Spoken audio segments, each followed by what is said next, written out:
Very good morning. Today we will start chapter 2. Log on to access. Information is an important for all of us. Students need an information to plan their study. Teachers need an information to plan the lessons that they have to teach to the students. Homemakers need an information to plan their tasks. Professionals need an information to plan their business and etc. Thus, we can say that everybody needs an information to execute their tasks perfectly. However, data in its raw form is meaningless. Raw data refers the data in its original form, means the data that we get it from the different sources. These are meaningless, but when these raw data are processed, it becomes information. Basically, raw data or data are arranged in some special order to extract some meaningful information. These information are meaningful and hence it becomes useful for the professionals and for all. So at this point, it is essential to provide a structure or a system to the available data in a computer to organize it, which can be achieved with the help of database. A database is a collection of information related to a particular object. But before discussing a database software, I would like to explore some hard database that we all have been using. Unknowingly, we all have been using database. For example, address book in which we keep the address of our relatives and friends, telephone diaries in which we keep and store the numbers of our friends and relatives, the attendance register used by your class teacher, mark sheet of the students of your class, records of all the students kept by school, etc. In the address book or telephone diary, we maintain the information alphabetically, or we should maintain the information alphabetically, so that whenever any information is needed, we can browse or search and extract the required information quickly. From time to time, we add new addresses, telephone numbers, etc. and update the contact numbers and addresses of our friends and relatives if there is any change, because it may be required in future time to change the contact numbers or postal addresses. So all these operations that we perform, like adding, updating, sorting, editing, deleting, etc. are the functions of database.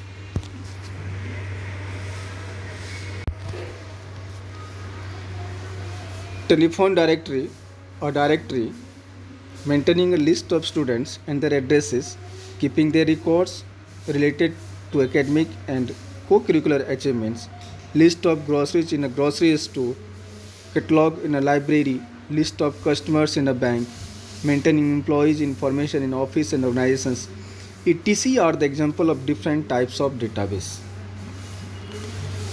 It is very difficult to maintain a database manually when it is there is large volume of data, say hundreds or thousands of records, as there may be chances of committing errors increase.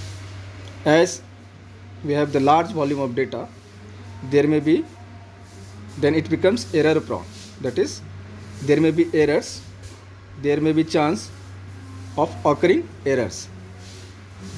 So a database management system is a computerized record keeping system that enables us to create, modify, store and extract information from a database. It saves our time and energy a lot. The main function of DBMS is to provide us with efficient and reliable methods of data retrieval. It reduces the chances of occurring errors. Therefore, data handling using DBMS, that is database management system, becomes fast and efficient.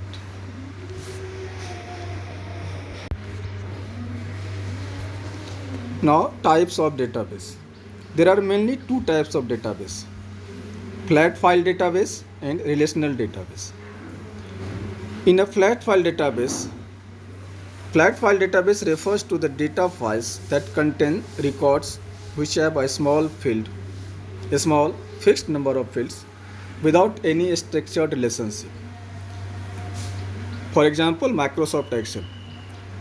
I hope that you all have studied Microsoft Excel in the previous classes. Actually, flat file database like Microsoft Excel, in such database, we keep the information in a single table. Basically, there is no relation between the tables. We keep the records in the table and we don't have any link between the tables. So that's why it is called flat file database. And next is relational database. A relational database stores the data in several tables. As I stated that in flat file database, data is stored in the single table, but in a relational database, data is stored in several tables and link those tables together to get a common piece of information. As it consists the data in several tables and link all the tables, that is make a relationship between all the tables. That's why it is called a relational database. The example of relational database are Microsoft Access, that we also have to learn in this chapter, Microsoft SQL and Oracle etc. Now, elements of database. As a database contains a specific structure to store data, so now we will study some basic terminologies, that is basic terms used in a database that will help us in getting the required function of a database. So elements of database are tables, queries, forms and reports. Now we will discuss this all one by one. Tables are the building blocks of a database. That is, as in biology, cells are the building block of an organism. Similarly, tables are the building blocks of a database. Tables store the complete data in a structured manner. Here, a structured manner means a table consists, as we all have been using tables, and we know that there are columns and rows in a table. A table consists the data in the form of rows and columns. Every table has a finite number of columns and rows. That is, every table has a definite number of a fixed number of columns and rows. Now, let us look at the elements of a table. Then I will explain the next elements of database. So, elements of table are fields, records and data. Field. We all are familiar with the term field. Basically, columns in the table is referred as field. And we know that a column or field of a table consists only one type of information. Say, in the mark sheet, the student's mark sheet, look at the table figure 2.1. Here, roll number is a field, father's name is a field. Sorry, here it should be student's name. it is first name, not father's name, sorry, it is first name. First name is the field, and the name of subjects like English, Maths, Hindi, these are all the fields. So roll number field will contain only the roll number of the students. First name will consist only the first name of the field of the students, and English, this column or field will keep only the marks obtained in English, and so on. Hence we can say that field is an element of a table that consists only one type of information. And next is records. Basically, the row in a table is referred as records. Practically, we can say that record is the collection of all the related fields, or all the fields of the table is called a record. Say here in the given table 2.1, the collection of roll number, first name, English, Maths and Hindi of the first row, this is a record, as it is the collection of all the fields of a particular person, that is Sandeep. So the collection of all the fields make a record. The next is data. A set of characters that represents a valued value is known as data.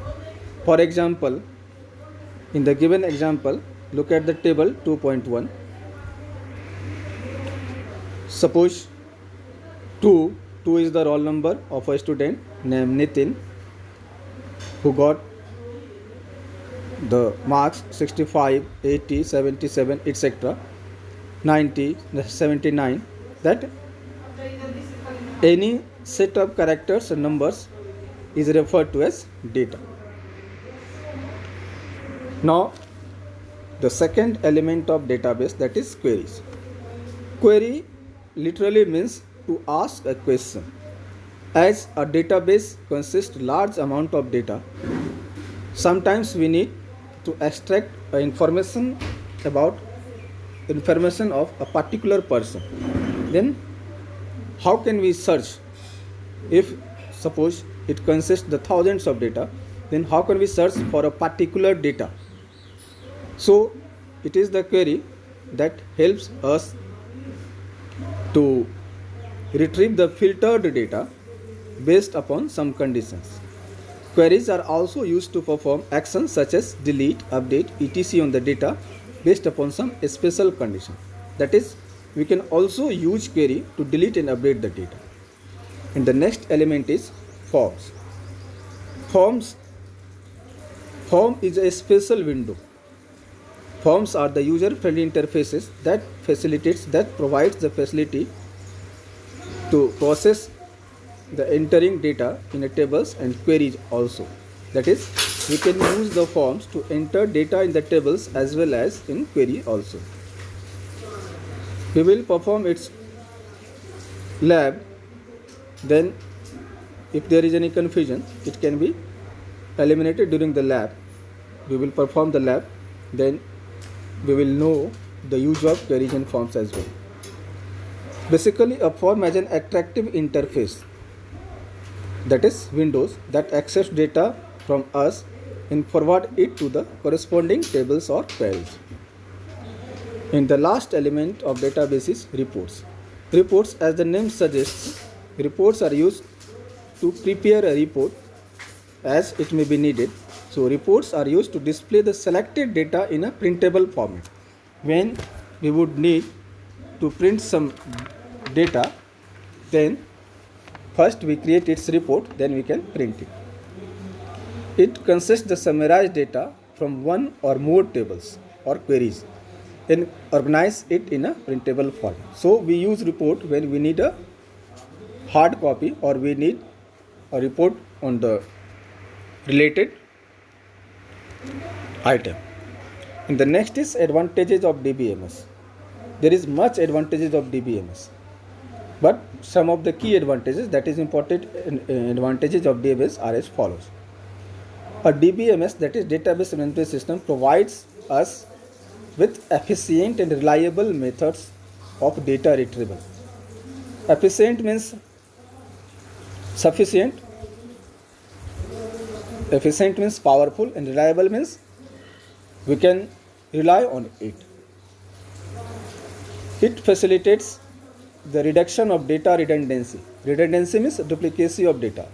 It prevents us to make several copies of the same data or record. That is, it saves us to repeat the same data in multiple tables. It increases the efficiency, speed, and flexibility in searching and accessing information. Thus, saves our time and energy a lot. DBMS facilitates sharing of data among different users based on their individual needs. That is, it can allow the same data to some other persons in an organization if they need. In a DBMS, the data administration has a complete control over the database. That is, in DBMS, there is a database administrator which keeps complete control over the database.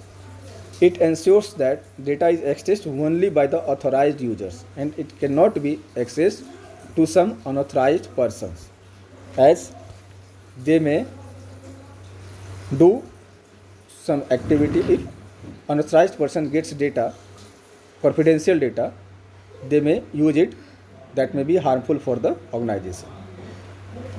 A DBMS also supports the data integrity, that is data unity, as it ensures that the stored data follows the customized standards of an organization.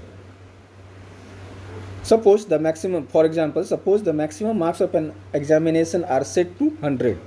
So it must be ensured that the given field can't accept the value more than 100.